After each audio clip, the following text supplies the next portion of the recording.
Mistake కానీ bank వాళ్ళు చేస్తే పర్ డే 5,000 రూపీస్ అయితే కట్టాల్సిందే. Welcome to day 1 of knowing bank secrets మన తెలుగులో. మనం ఏదైనా లోన్ బ్యాంక్లో మన ఆస్తిని తాకట్టుగా పెట్టి తీసుకున్నాం అనుకోండి, ఫర్ ఎగ్జాంపుల్ హోమ్ లోన్, ఇలాంటి లోన్స్ తీసుకున్నప్పుడు మనం మొత్తం లోన్ని క్లియర్ చేసేసిన తర్వాత మన ఒరిజినల్ డాక్యుమెంట్స్ బ్యాంక్ వాళ్ళైతే మనకు తిరిగి వెనక్కి ఇచ్చేయాలి. ఇలా తిరిగి వెనక్కి ఇవ్వడానికి వాళ్ళకైతే 30 days టైం పీరియడ్ అయితే ఉంటుంది.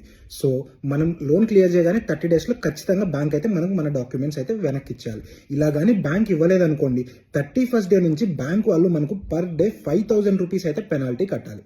ఫర్ ఎగ్జాంపుల్ మీరు హోమ్ లోన్ తీసుకున్నారు, లోన్ టెన్యూర్ ఒకటి 15 years పెట్టుకున్నారు అనుకోండి, 15 years మొత్తం మీ లోన్ అయితే క్లియర్ చేసేసారు, మీ లాస్ట్ ఈఎంఐని కూడా కట్టేశారు. బ్యాంక్ వాళ్ళు అయితే మీరు లోన్ కట్టినప్పటి నుంచి 30 daysలో మీ యొక్క డాక్యుమెంట్స్ని అయితే మీకు వెనక్కి ఇచ్చేయాలి.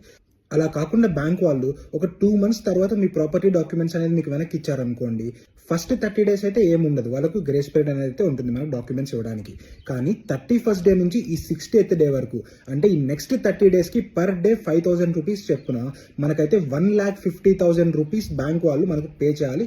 కానీ ఈ విషయం చాలా మందికి తెలియక బ్యాంక్ వాళ్ళు రేపరా ఎల్లుండ్రా అని చెప్తూ డిలే చేస్తూ ఉంటారు. అలాగే వీళ్ళు డాక్యుమెంట్స్ని 2 months తర్వాత 3 months తర్వాత ఇలా ఎప్పుడు ఇచ్చినా కూడా సరే మన డాక్యుమెంట్స్ వచ్చేసాయి కదా అని అయితే వెళ్ళిపోతూ ఉంటారు.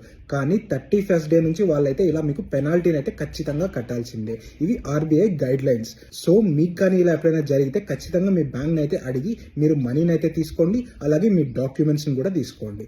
ఇలాంటి మరింత ఇంట్రెస్టింగ్ ఫైనాన్స్ కంటెంట్ తెలుసుకోవాలంటే మన ఛానల్ అయితే ఫాలో అవ్వండి.